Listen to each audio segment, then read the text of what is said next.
क्या हाल चाल है मेरे प्यारे प्यारे दोस्तों, क्या हाल चाल है मेरे प्यारे प्यारे जीव जंतुओं। कैसे हो आप सब, कैसे हो कैसे हो कैसे हो। आज हम लोग पढ़ने वाले हैं इंफॉर्मेशन टेक्नोलॉजी एक्ट 2000। जी बिल्कुल, आईटी के रिलेटेड जो कानून है, आईटी के रिलेटेड जो लॉ है, उस चीज के बारे में आज पढ़ने वाले हैं। आज बहुत ही इंपॉर्टेंट चैप्टर पढ़ने वाले हैं, जो कि है चैप्टर नंबर 5। यूनिट नंबर 5 पहले करेंगे, इसके बाद शाम को रात को यूनिट नंबर 4 कर लेंगे। क्लियर है? तो अभी हम लोग क्या करने वाले हैं दोस्तों, आईटी एक्ट 2000। तो सब समझ में आएगा आप लोगों को। बस आप लोगों को एक लाइक कर देना है, जल्दी से जल्दी से जल्दी से एक लाइक कर दो एक बार, और जल्दी से एक कमेंट भी कर दो, जल्दी से एक शेयर भी कर दो, क्योंकि आज बहुत ही इंपॉर्टेंट चैप्टर जो है हम लोग आगे बढ़ने वाले हैं। हम लोग पढ़ने वाले हैं आईटी एक्ट 2000 के बारे में, ठीक है, जहां पे हम लोग इंफॉर्मेशन टेक्नोलॉजी के रिलेटेड जितने भी कानून हैं उस चीज के बारे में हम लोग पढ़ने वाले हैं, है ना। चलिए आइए, तो क्या हम लोग रेडी करें, क्या हम लोग ये सेशन रेडी करें? जल्दी से हमको कंफर्म कर दीजिए आप लोग, क्या ये सेशन रेडी करें या ना करें? जल्दी बोलो, जल्दी बोलो आप लोग। और एक बार लाइक भी कर देना, ठीक है, एक बार आप लोग लाइक भी कर देना। लाइक नहीं करते हो तो मोटिवेशन नहीं मिलता है मुझे, एक बार लाइक कर देना। चलो ठीक है, रेडी करते हैं। सबसे पहले हम आपको इंफॉर्मेशन टेक्नोलॉजी एक्ट का ना बैकग्राउंड समझाएंगे। क्या समझाएंगे सर? बैकग्राउंड। सबसे पहले क्या समझाएंगे? बैकग्राउंड, इंट्रोड्यूस करवाएंगे कि इंफॉर्मेशन टेक्नोलॉजी एक्ट क्या है।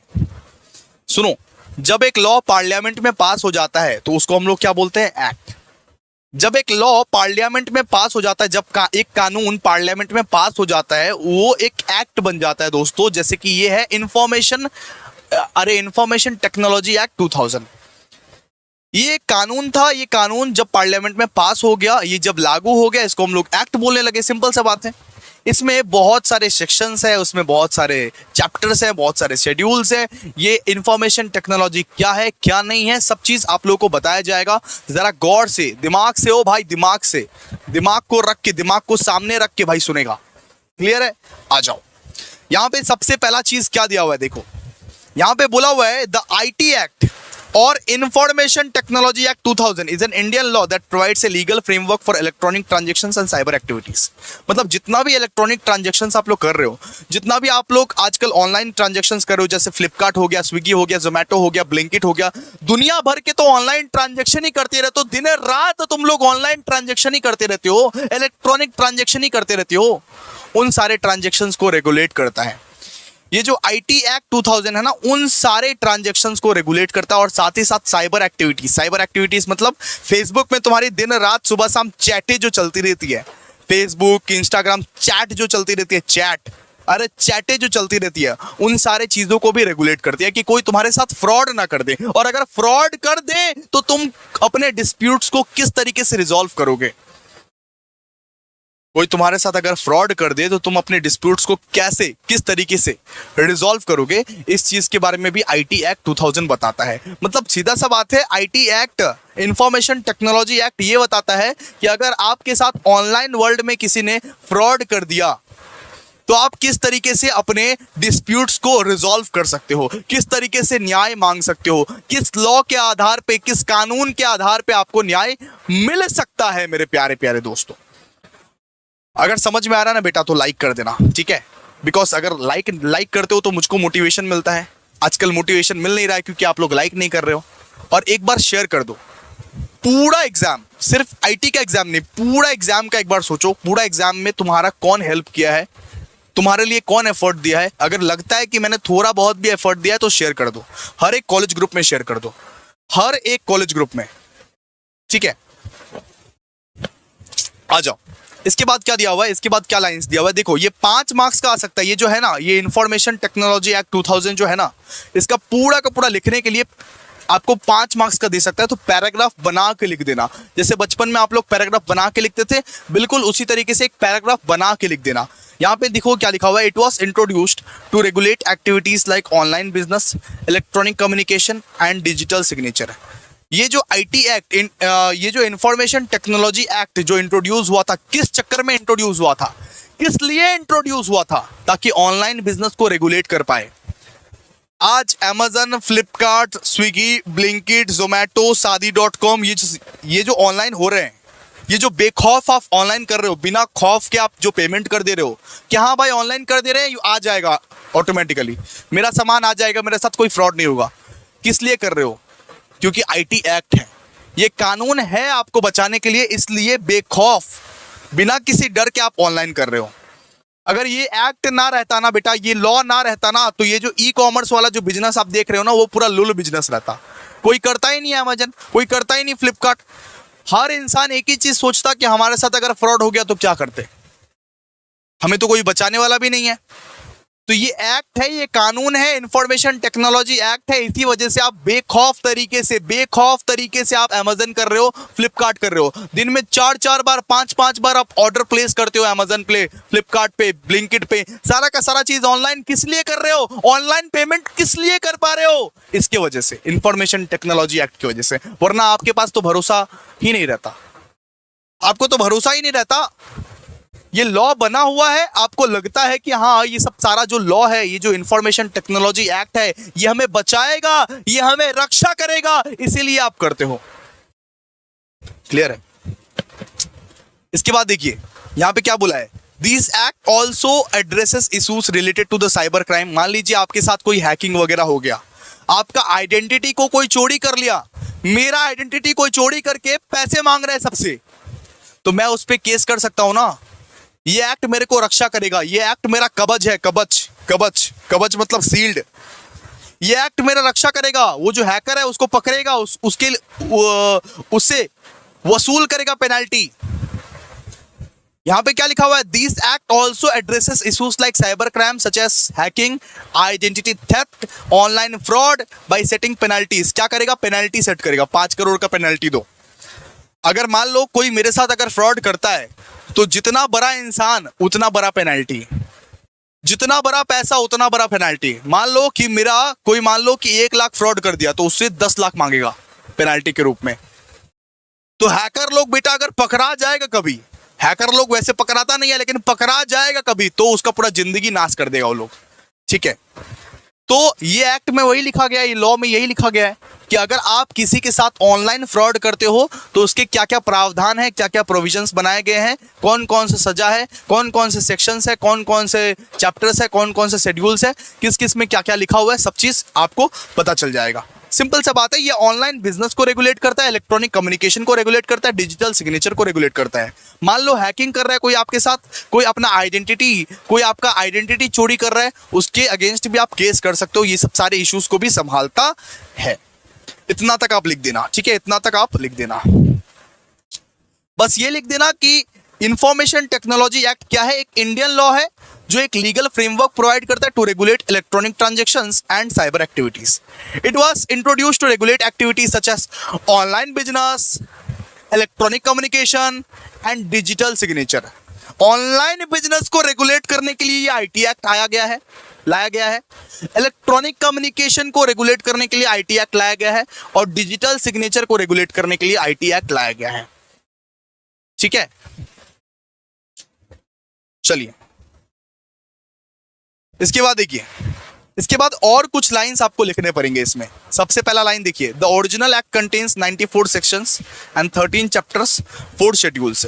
ये जो आईटी एक्ट है इसमें करीब करीब 94 सेक्शंस है, 94 सेक्शंस, और 13 चैप्टर है और 4 शेड्यूल्स है। ये याद रखिएगा, 94 सेक्शंस, 13 चैप्टर और 4 शेड्यूल है इसमें।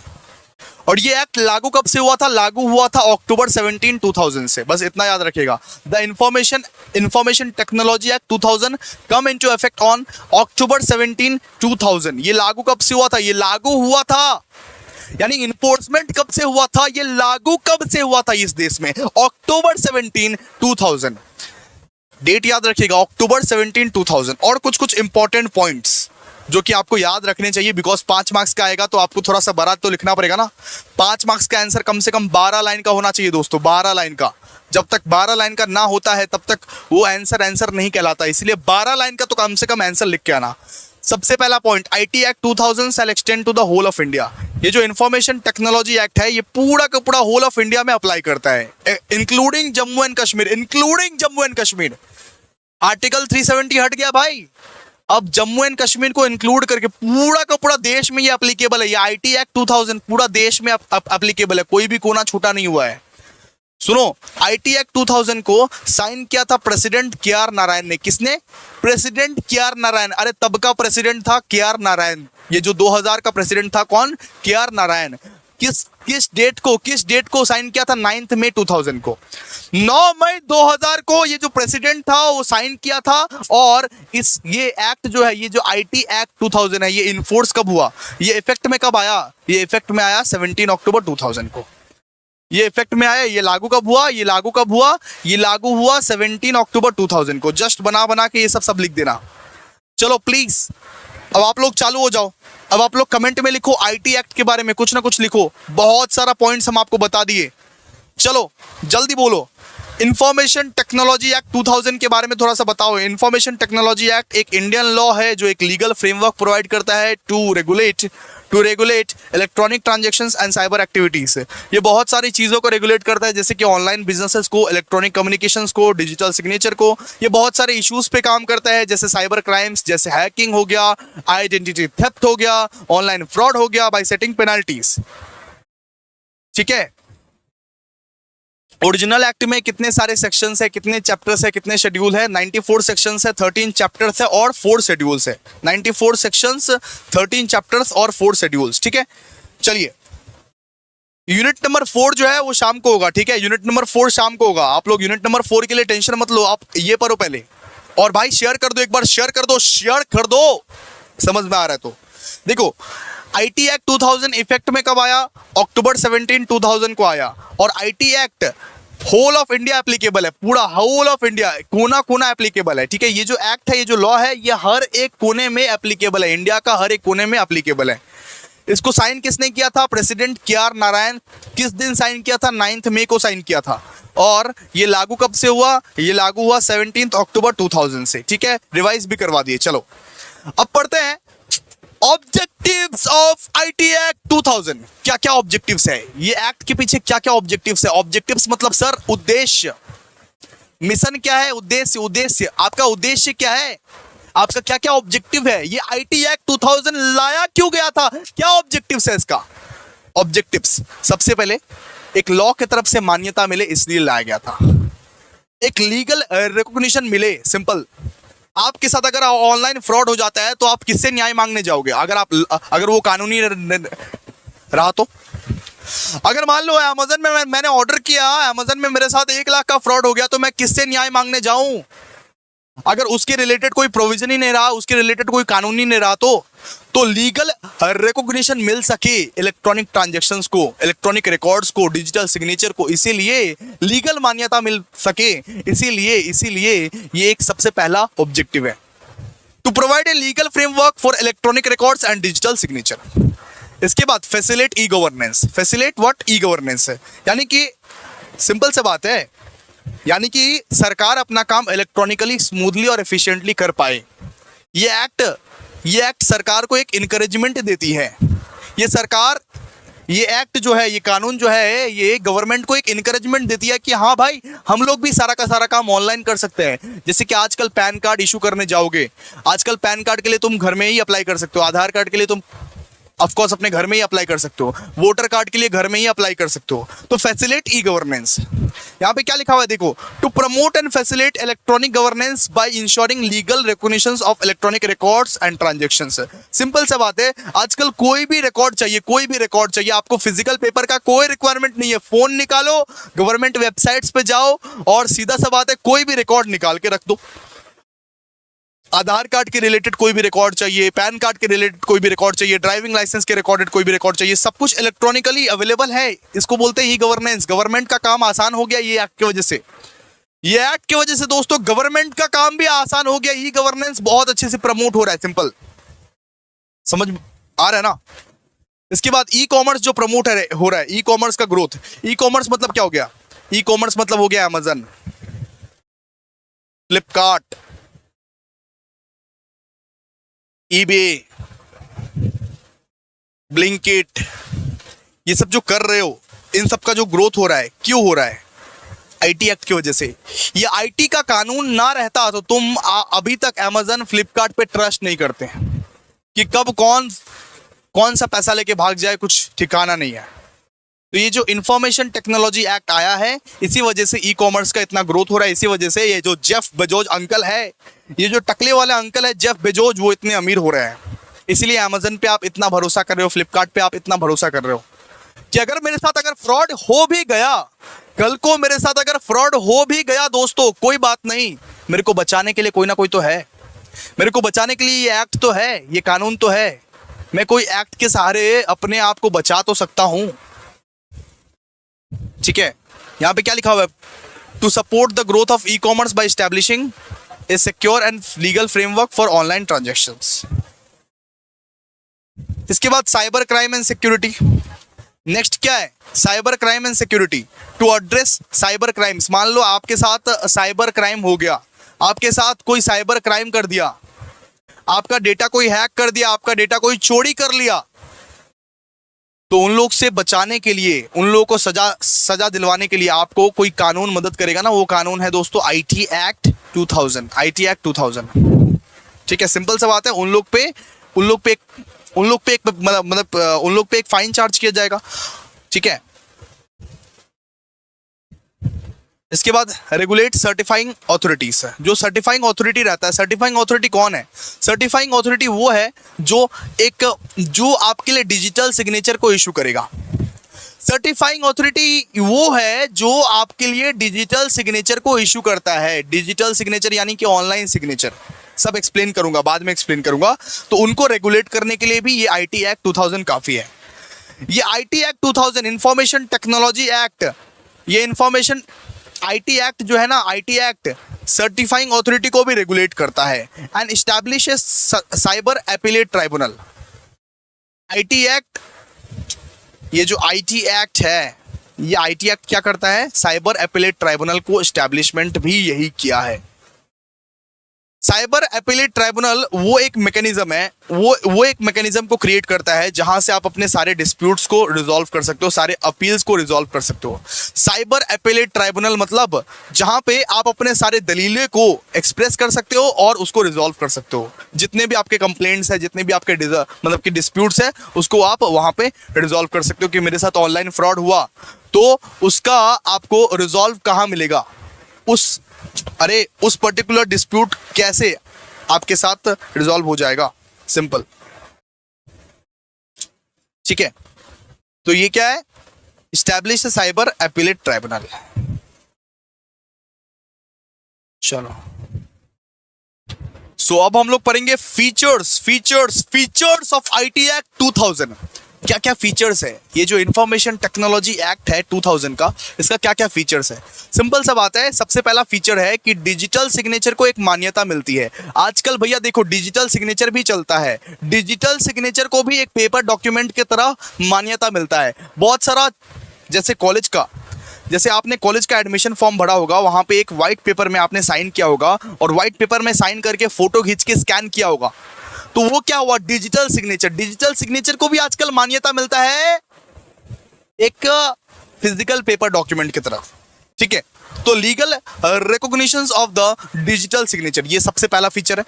इसके बाद है आपका एक इलेक्ट्रॉनिक कॉन्ट्रैक्ट्स बनता है। आजकल जो कॉन्ट्रैक्ट्स बनते हैं ना, आजकल बड़े बड़े बिल्डर के साथ या मतलब कुछ भी एक ट्रांजैक्शंस होता है, जो कॉन्ट्रैक्ट्स बनते हैं आजकल इलेक्ट्रॉनिकली कॉन्ट्रैक्ट्स बनते हैं। आजकल जरूरी नहीं है कि आपके साथ एकदम फिजिकल पेपर में कॉन्ट्रैक्ट बनना चाहिए, नहीं, आजकल इलेक्ट्रॉनिकली भी कॉन्ट्रैक्ट बन जाते हैं। जैसे म्यूचुअल फंड स्कीम में आप अगर पैसा वैसा लगाओगे या किसी शेयर मार्केट में अगर पैसा वैसा लगाओगे, तो कॉन्ट्रैक्ट जो बनता है ना, वो इलेक्ट्रॉनिकली बनता है। आजकल बहुत अधिकतर कॉन्ट्रैक्ट आजकल इलेक्ट्रॉनिकली बनता है। क्यों? क्योंकि आईटी एक्ट 2000 है, तो डरने की क्या बात। इंफॉर्मेशन टेक्नोलॉजी एक्ट है ना, आपके साथ अगर फ्रॉड होता है तो ये एक्ट आपको बचाएगा। इसके बाद ऑफेंसेस एंड पेनल्टीज।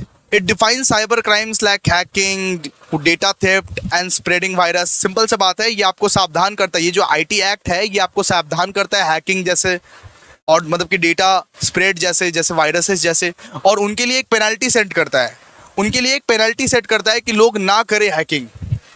हैकर्स लोग घबराए कि बाप रे बाप इतना पेनल्टी लग जाएगा अगर हैक करेंगे तो। इसके बाद regulations of cyber activities, this act set rules on how companies and individuals should manage and protect digital information. तो सिंपल सा बात है, ये एक्ट जो है ये एक रूल्स बनाता है, ये एक रेगुलेशंस बनाता है किस तरीके से ऑनलाइन कंपनीज को अपना अपना डिजिटल इंफॉर्मेशन को रखना चाहिए, मैनेज करना चाहिए, अपना डिजिटल इंफॉर्मेशन को किस तरीके से आपको प्रोटेक्टेड रहना चाहिए, ये सब सारा एक्ट बताता है।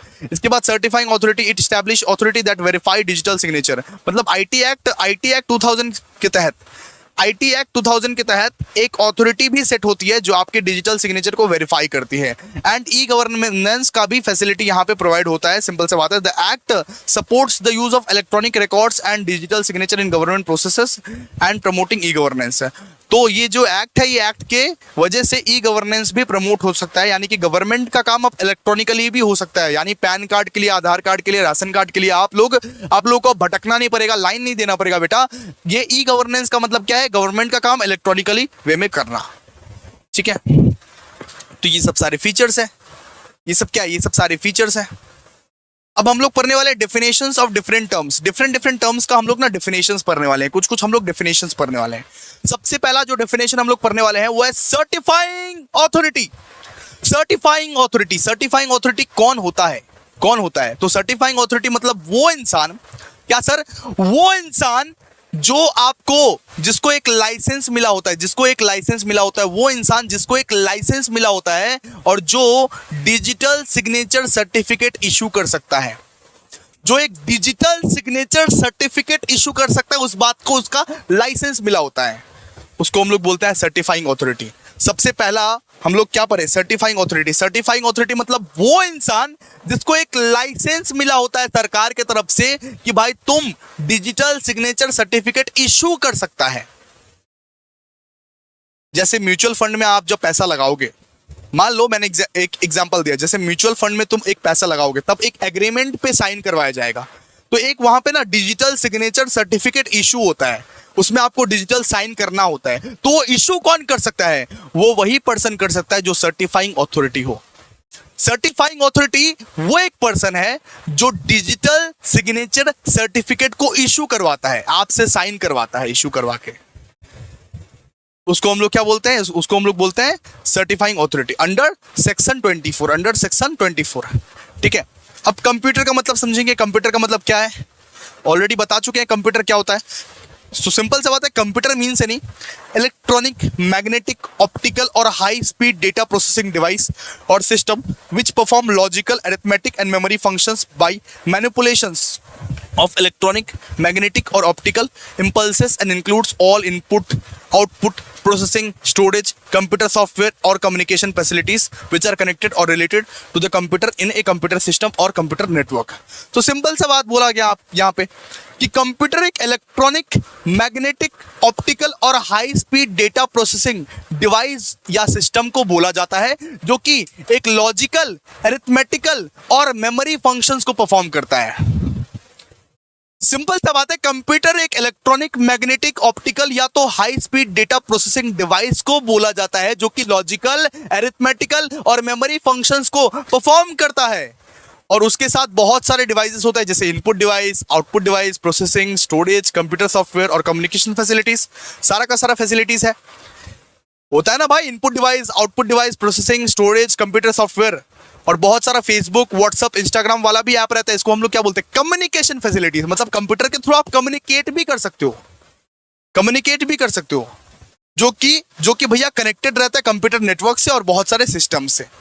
इसको हम लोग क्या बोलते हैं, कंप्यूटर। अच्छा, बात करते हैं कंप्यूटर नेटवर्क क्या होता है। सिंपल सा बात है, एक पीसी अगर दूसरे पीसी से कनेक्टेड है उसको हम लोग क्या बोलेंगे, नेटवर्क। एक पीसी अगर दूसरे पीसी से कनेक्टेड है किसी भी वे में, उसको हम लोग क्या बोलेंगे, कंप्यूटर नेटवर्क है। एक फोन अगर दूसरा कोई कंप्यूटर से कनेक्टेड है उसको हम लोग क्या बोलेंगे, कंप्यूटर नेटवर्क, ठीक है। तो यहाँ पे क्या दिया हुआ देखिए, यहाँ पे बोला हुआ है, it means the interconnection of one और मोर कंप्यूटर और कंप्यूटर सिस्टम्स। यानी कि आप अपने कंप्यूटर को दूसरे कंप्यूटर के साथ इंटरकनेक्ट करोगे, उसको हम लोग बोलेंगे कंप्यूटर नेटवर्क। या आप अपने कंप्यूटर को कंप्यूटर सिस्टम के साथ इंटरकनेक्ट करोगे, उसको भी हम लोग बोलेंगे कंप्यूटर नेटवर्क। सिंपल सा बात है। या तो आप माइक्रोवेव से कर रहे हो, या तो आप सैटेलाइट से कर रहे हो, या तो आप वायर्ड से कर रहे हो, वायरलेस से कर रहे हो, किसी भी तरीके से एक कंप्यूटर के साथ दूसरे कंप्यूटर को, एक सिस्टम के साथ दूसरे सिस्टम को इंटरकनेक्ट कर रहे हो, उसको हम लोग क्या बोलेंगे? Computer network. Simple as that, as simple as that. अरे एक कंप्यूटर को दूसरे कंप्यूटर से इंटरकनेक्ट कर रहे हो, उसको हम लोग क्या बोलेंगे? Computer network. ठीक है। अब देखिए, अब हम लोग बोलेंगे कंप्यूटर सिस्टम किसको बोलते हैं। अब आप लोग बोलिएगा सर कंप्यूटर सिस्टम किसको बोलते हैं? कंप्यूटर सिस्टम मतलब सिंपल सा बात है, एक कंप्यूटर के साथ जो सारे सामान उपलब्ध रहते हैं उसको हम लोग क्या बोलेंगे? Computer system. Computer system means device और collection of device. Collection of device जैसे कि इनपुट डिवाइस हो गया, आउटपुट डिवाइस हो गया, माउस, कीबोर्ड, प्रिंटर, मॉनिटर, ये सब क्या है? ये सब कंप्यूटर सिस्टम है। सिर्फ एक कंप्यूटर ही थोड़ा ना रहता है, उसके साथ बहुत सारे सामान और भी रहते हैं ना, उसको हम लोग क्या बोलते हैं? Computer system. तो सिस्टम मींस ए डिवाइस और collection of device including input, output, support device and excluding calculator. अरे कैलकुलेटर को नहीं जोड़ेंगे, कैलकुलेटर को नहीं जोड़ेंगे, ठीक है। Which are not programmable and capable of being used in the conjunction with the external files which contains computer programs. जो बहुत सारे फंक्शंस परफॉर्म कर सकता है, जो कि logical, arithmetic, data and storage, retrieval, जो बहुत सारे फंक्शंस को परफॉर्म कर सकता है, इनपुट एंड आउटपुट डेटा। ठीक है। तो कंप्यूटर मतलब कि ये किसको हम लोग बोलेंगे? सिंपल सा बात है, collection of device including input and output support devices. ठीक है। आइए, मजा आ रहा है ना भाई? मजा आ रहा है ना? अब आइए नेक्स्ट है दोस्तों कंट्रोलर। कंट्रोलर कौन होता है? कंट्रोलर वो होता है जो सर्टिफाइंग अथॉरिटी को कंट्रोल करता है। कंट्रोलर वो होता है जो सर्टिफाइंग अथॉरिटी को कंट्रोल करता है। Controller means the controller of certifying authority appointed under subsection 7 of section 17। Controller मतलब कोई ना कोई तो कंट्रोल करने वाला होना चाहिए ना। सर्टिफाइंग अथॉरिटी को जो कंट्रोल करता है वो है कंट्रोलर, जिसको अपॉइंट किस सेक्शन से किया जाता है? Sub section 7 of section 17। ठीक है। इसके बाद साइबर सिक्योरिटी। साइबर सिक्योरिटी मतलब किसी का इंफॉर्मेशन को, किसी के इक्विपमेंट को, किसी के डिवाइस को, किसी के कंप्यूटर को प्रोटेक्ट करना।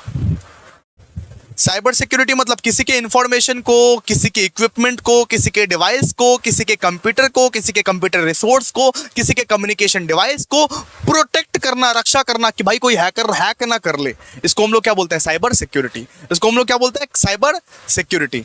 मतलब कोई उसका अनऑथराइज्ड एक्सेस ना कर ले, कोई उसका अनऑथराइज्ड यूज ना कर ले। सिंपल सा बात है। कोई हैकर लोग आपका इंफॉर्मेशन को, इक्विपमेंट को, डिवाइस को, कंप्यूटर रिसोर्स को अगर यूज करेगा तो दिक्कत हो जाएगा ना। तो साइबर सिक्योरिटी का मतलब क्या है? साइबर सिक्योरिटी का मतलब है आपका इंफॉर्मेशन, आपका इक्विपमेंट, आपका डिवाइस, आपका कंप्यूटर, आपका रिसोर्स को कोई रक्षा करता है, कोई शील्ड प्रोवाइड करता है, उसको हम लोग क्या बोलते हैं? Cyber security. ठीक है। इसके बाद डेटा। डेटा मतलब क्या हो गया? देखिए यहां पे क्या दिया हुआ? डेटा। अरे data means a representation of the information, knowledge, facts, concepts और इंस्ट्रक्शंस। तो मतलब कि डेटा मतलब कुछ कोई इंफॉर्मेशन दिया, कुछ कोई नॉलेज वाला बात बोला, कुछ कोई फैक्ट वाला बात बोला, कुछ कोई कंसेप्ट बोला, कुछ कोई इंस्ट्रक्शंस दिया। ठीक है। विच आर बीइंग प्रिपेयर्ड और have been prepared in a formalised manner and is intended to be processed and is being processed और has been processed in a computer system और मतलब कि कंप्यूटर नेटवर्क। सिंपल सा बात है। उसको हम लोग क्या बोलेंगे? उसको हम लोग बोलेंगे डेटा। ठीक है। जिसको हो सकता है कि प्रोसेस करना बाकी है, या जो प्रोसेस हो रहा है, या जो प्रोसेस होगा, उसको हम लोग क्या बोलेंगे? डेटा। बात करते हैं डिजिटल सिग्नेचर। डिजिटल सिग्नेचर क्या होता है? डिजिटल सिग्नेचर क्या होता है? देखिए यहां पे क्या दिया हुआ है? अरे digital signature means authentications of the electronic record by A subscriber by means of electronic mode और मतलब कि procedure in accordance with the provisions of section 3। Simple सा बात है। डिजिटल सिग्नेचर का मतलब क्या है? इलेक्ट्रॉनिक रिकॉर्ड्स को आप वेरीफाई कर रहे हो, कोई भी इलेक्ट्रॉनिक रिकॉर्ड को आप वेरीफाई कर रहे हो, इसको हम लोग क्या बोलते हैं? Digital signature. मतलब डिजिटली ये अगर कोई सिग्नेचर कर रहे हो, आप डिजिटली कोई एक सिग्नेचर कर रहे हो और उसका वेरिफिकेशन हो रहा है, उसको हम लोग क्या बोलते हैं? Digital signature. इसके बाद सर डिजिटल सिग्नेचर सर्टिफिकेट क्या होता है? Digital signature certificate means A certificate issued under subsection 4 of section मतलब कि 35। सबसेक्शन 4 सेक्शन 35 के तहत कोई भी सर्टिफिकेट अगर इशू होगा उसको हम लोग क्या बोलेंगे? डिजिटल सिग्नेचर सर्टिफिकेट है। इलेक्ट्रॉनिक गेजेट क्या होता है? Electronic gazette means official gazette published in the electronic form. Official gazette published in the electronic form. Electronic record क्या होता है? इलेक्ट्रॉनिक रिकॉर्ड मतलब होता है डेटा या रिकॉर्ड या कोई डेटा जनरेट हुआ है जो कि इमेज और या तो साउंड के फॉर्म में है, ठीक है, उसको हम लोग क्या बोलते हैं? उसको हम लोग बोलते हैं इलेक्ट्रॉनिक रिकॉर्ड। मतलब कुछ भी इंफॉर्मेशन जो जनरेट होके आया है, कुछ भी इंफॉर्मेशन जो एक कंप्यूटर से जनरेट हुआ है उसको हम लोग क्या बोलते हैं? Electronic record. Electronic record. इसके बाद ओरिजिनेटर। ओरिजिनेटर क्या होता है? ओरिजिनेटर कौन होता है? Originator means a person who sends, generate and stores और transmit any electronic message. Simple सा बात है, ओरिजिनेटर वो इंसान होता है जो कोई मैसेज को सेंड करता है, जनरेट करता है, स्टोर करता है या ट्रांसमिट करता है। कोई इलेक्ट्रॉनिक मैसेज को सेंड करता है या जनरेट करता है या स्टोर करता है या ट्रांसमिट करता है उसको हम लोग क्या बोलते हैं? ओरिजिनेटर। कोई इलेक्ट्रॉनिक मैसेज को भेजता है या तो जनरेट करता है या तो स्टोर करता है या तो ट्रांसमिट करता है उसको हम लोग क्या बोलते हैं? ओरिजिनेटर। सब्सक्राइबर मतलब क्या हो गया? Subscriber means a person in whose name the digital signature certificate is issued. तो सब्सक्राइबर मतलब वो जिसके नाम पे वो डिजिटल सिग्नेचर सर्टिफिकेट इशू हुआ है, जिसके नाम पे वो डिजिटल सिग्नेचर सर्टिफिकेट इशू हुआ है उसको हम लोग क्या बोलेंगे? सब्सक्राइबर बोलेंगे। क्या बोलेंगे? सब्सक्राइबर बोलेंगे। इसके बाद प्राइवेट की। प्राइवेट की means a key pair used to create a digital signature. तो प्राइवेट की में क्या होता है? प्राइवेट की में क्या होता है कि जो एक की पेयर के मदद से आप डिजिटल सिग्नेचर को क्रिएट कर सकते हो, जो एक की पेयर के मदद से एक डिजिटल सिग्नेचर को क्रिएट कर सकते हो इसको हम लोग क्या बोलते हैं? प्राइवेट की। एंड पब्लिक की मतलब क्या होता है? पब्लिक की means A key of key pair use to verify a digital signature. मतलब सिंपल सा बात है, एक डिजिटल सिग्नेचर को वेरीफाई करने के लिए आप पब्लिक की का इस्तेमाल करते हो। एक डिजिटल सिग्नेचर को वेरीफाई करने के लिए आप पब्लिक की का इस्तेमाल करते हो। एक डिजिटल की सिग्नेचर को क्रिएट करने के लिए आप प्राइवेट की का इस्तेमाल करते हो। एक डिजिटल सिग्नेचर को क्रिएट करना है उसके लिए आप प्राइवेट की का इस्तेमाल करोगे एंड एक डिजिटल सिग्नेचर को वेरीफाई करने के लिए आप पब्लिक की का इस्तेमाल करोगे। सिंपल सा बात है, इतना ही, ठीक है।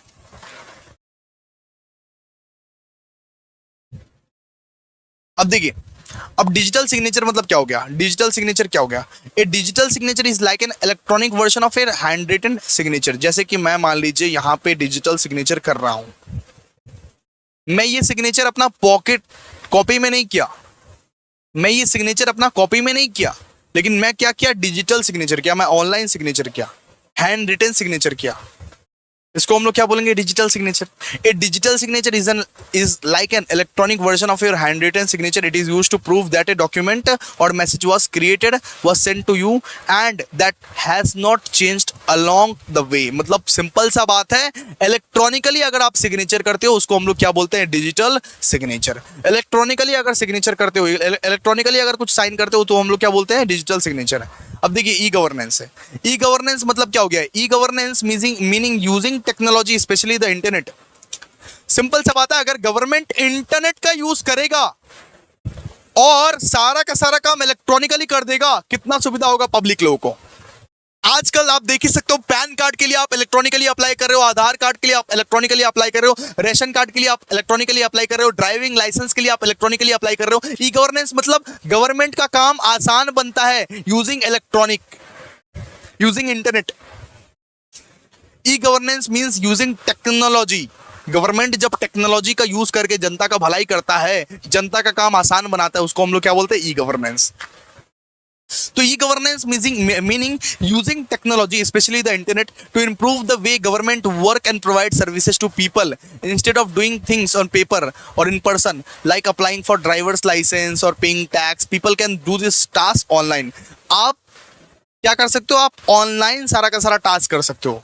जैसे कि आपको अगर टैक्स देना है, आपको अगर लाइसेंस के लिए देना है कुछ भी, तो आप ये सब सारा काम कैसे कर सकते हो? ऑनलाइन कर सकते हो। इसको हम लोग क्या बोलते हैं? E governance.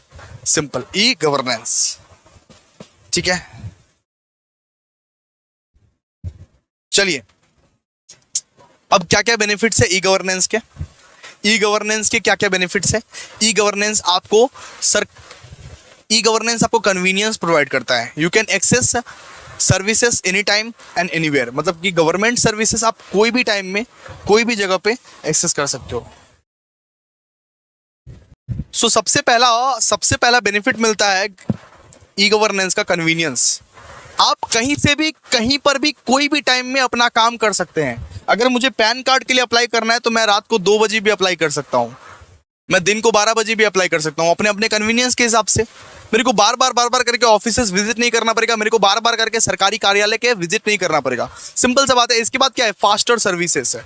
बहुत फास्ट वे में, बहुत क्विकर वे में आपका काम परफॉर्म होगा, एकदम फास्ट वे में आपका काम परफॉर्म होगा। Online processes are quicker, reducing wasting time और थिंग्स लाइक लाइसेंसेस, सर्टिफिकेट और टैक्स पेमेंट। सिंपल सा बात है। आपको बहुत फास्टर सर्विसेज मिलेगा, एकदम बहुत जल्दी सर्विसेज मिलेगा आपको। इसके बाद क्या है, इसके बाद है transparency. E governance make government activities were more open, so it is easier to see how decision are make and money is spent. मतलब एक ट्रांसपेरेंसी आएगा। अरे गवर्नमेंट सिस्टम में एक ट्रांसपेरेंसी आएगा, किस तरीके से काम हो रहा है, गवर्नमेंट क्या काम कर रहा है, गवर्नमेंट कोई घपला तो नहीं कर रहा है, सारा का सारा आप चीज देख पाओगे। आप ट्रांसपेरेंट सिस्टम रहेगा पूरा। कॉस्ट इफेक्टिव, ज़्यादा आप लोगों को कॉस्ट खर्चा नहीं पड़ने वाला है, क्योंकि आपको फिजिकल विजिट तो करना ही नहीं है, ज़्यादा यहाँ पे पेपर वर्क तो है ही नहीं। तो इससे क्या होगा, इससे सस्ता में ही काम आपका निपट जाएगा। इसके बाद रिड्यूस्ड करप्शन। भाई करप्शन भी रिड्यूस होगा बहुत ज़्यादा। जो रिकॉर्ड जो रहता है ऑनलाइन रिकॉर्ड क्लाउड पे सेव रहता है, जैसे आप लोग को पता है। तो इससे क्या होता है, इससे बहुत कम करप्शन होगा, करप्शन होना कम हो जाएगा। इससे क्या होगा, बेटर कम्युनिकेशन होगा। इससे हर एक सिटीजन अपना फीडबैक एक गवर्नमेंट वेबसाइट्स पे दे सकेंगे। लोग जान पाएंगे कि ये वेबसाइट या ये एप्लीकेशन किस तरीके से परफॉर्म कर रहा है, यानी कि कम्युनिकेशन बहुत बढ़िया हो पाएगा। तो ई गवर्नेंस का ये सब फायदा है।